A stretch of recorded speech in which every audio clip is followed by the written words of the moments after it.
Elevates हम लोग कर रहे थे गवर्नमेंट एग्जाम्स के लिए क्वेश्चंस। तो आज का हमारा जो क्वेश्चंस है क्वेश्चन है वो कौन सा है। P salaries is 30% of Q salary and Q salaries is 20% of R salary. What percentage of R salary is P salary. तो क्वेश्चन कुछ हमसे इस प्रकार कह रहा है कि जो पी की सैलरी है, इसको मैं ऐसे एक्सप्लेन कर दूं। दूसरी नोट में मैंने सोल्यूशन पहले ही रख दिया है। यानी कि हमसे कह रहा है कि जो पी की सैलरी है वो क्यू की सैलरी का 30% है, और जो क्यू की सैलरी है वो आर की सैलरी का 20% है।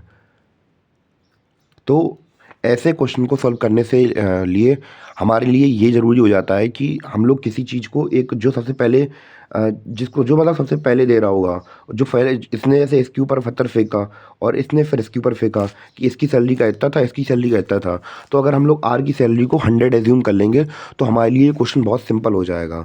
तो अब सबसे पहले जो क्वेश्चन हमसे कह रहा था, और पूरा क्वेश्चन हमसे लास्ट वाला एक्चुअली क्वेश्चन हमसे कहना क्या चाहता था, और हमसे क्वेश्चन का डिमांड क्या थी, हमें बतानी थी आर की जो सैलरी है वो पी की सैलरी का कितने परसेंट होगा, वो बताना था हमें।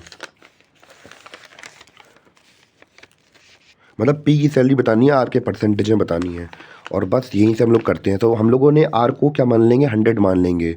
तो 100 हम लोग इसको मान लेंगे। तो अब 100 का 20% कितना हो जाएगा, तो क्योंकि क्योंकि जो क्यू की सैलरी है वो आर का 100% 20% है। तो हम लोगों ने यहाँ पर निकाली। तो ये हमने परसेंटेज निकालने का फॉर्मूला ये है कि 100 का 20% कितना हो जाएगा। यहाँ से परसेंटेज को चेंज करके अपॉन में 100 लिख देंगे।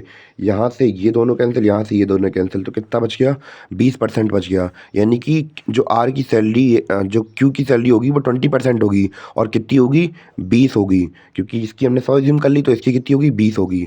अब इसकी जो क्यू की सैलरी है उसका 30% किसकी सैलरी है, पी की सैलरी। यानी कि पी की सैलरी है वो क्यू का 30% है। तो इसको हम लोग सॉल्व करते हैं। तो अब 20 का 30% कितना होगा, हम लोग यहाँ पे लिख देंगे 20 का 30% कितना होगा, इतना लिख दिया हमने। एक जीरो से एक जीरो कैंसिल, एक जीरो से एक जीरो कैंसिल, तीन दूनी 6। अब जो क्यू की सैलरी थी जो कि कितना, जो की कितनी थी, 20 थी हमारी। क्यू की सैलरी कितनी थी, 20 थी।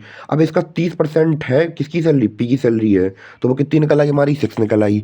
और हमसे क्वेश्चन पूछ रहा था कि उसके परसेंटेज बताना था, आर के पर्सपेक्टिव में इसकी जो पी की सैलरी है वो कितनी है, कितने परसेंटेज है। तो आर की हमारी सैलरी कितनी थी, 100 थी, वो लिख दिया हमने। और पी की सैलरी कितनी है, 6 है, वो लिख दिया हमने।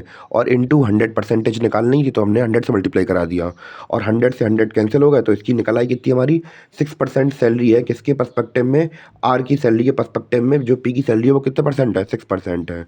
और इस प्रकार हमने अपना क्वेश्चन कर लिया। उम्मीद है कि आपको समझ में आया होगा, अगर नहीं तो आप लोग डाउट क्लियर कर सकते हैं।